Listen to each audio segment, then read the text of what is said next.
जय हिंद। इस वीडियो में हम बात करेंगे आर्टिकल क्या है, आर्टिकल कितने प्रकार के होते हैं, उसके बाद आर्टिकल का हिंदी क्या होता है, आर्टिकल उसका प्रयोग कहाँ होता है, तो इसके बारे में हम डिस्कस करेंगे।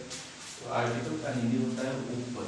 क्या होता है ऊपर? आर्टिकल दो प्रकार के होता है, डिफिनिट आर्टिकल और दूसरा होता है इनडिफिनिट आर्टिकल। ठीक है, डिफिनिट आर्टिकल का हिंदी होता है निश्चित ऊपर। क्या होता है डिफिनिट आर्टिकल का हिंदी होता है निश्चित ऊपर और इनडिफिनिट आर्टिकल का हिंदी होता है अनिश्चित ऊपर।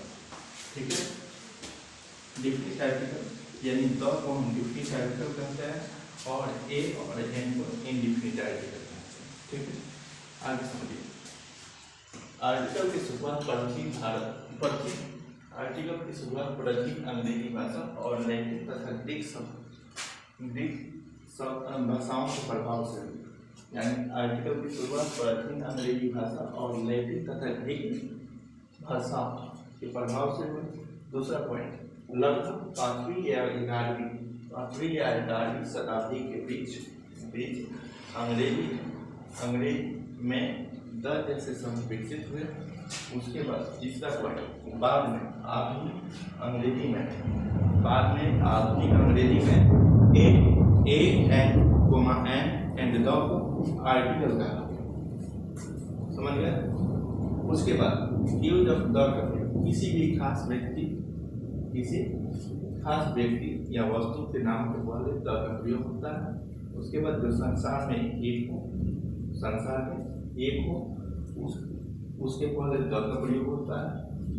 या नदी, समुद्रों, श्रृंखलाओं के पहले द का प्रयोग होता है। उसके बाद अखबार, होटल, रसीद, भवन आदि के नामों के पहले द का प्रयोग होता है। तो द का प्रयोग आप जानने होंगे। उसके बाद हम बता रहे हैं ए और एन का प्रयोग। तो किसी भी वर्ड का उच्चारण करते समय अगर तो स्वर ध्वनि है तो उसके पहले एन का प्रयोग।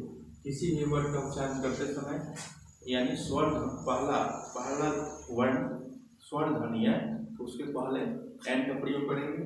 और किसी भी वर्ड का उच्चारण करते समय पहला वर्ण व्यंजन है तो उसके पहले एन का प्रयोग करेंगे। तो आइए एग्जाम्पल के साथ समझते हैं। जैसे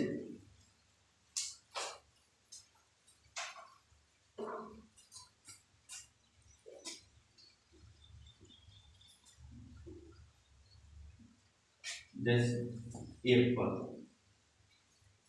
लिखिए तो एप्पल पढ़ते हैं एप्पल। पहला लेटर कहाँ से आ रहा है, यानी पहला वर्ड जो आया कहाँ का से स्वर से। तो स्वर आया तो इसके पहले एन लगेगा। ठीक है, एन लगेगा। ठीक है, उसके बाद जैसे ऑरेंज हो गया, इस सब पहले ऑरेंज हो गया, एलिफेंट हो गया, ये सब तो उच्चारण करते समय आप उच्चारण करके देखिए। उसके बाद अगले हम पार्टों में आपको कुछ एग्जाम्पल के साथ मिलेंगे। अगर कोई दिक्कत हो तो कमेंट करें।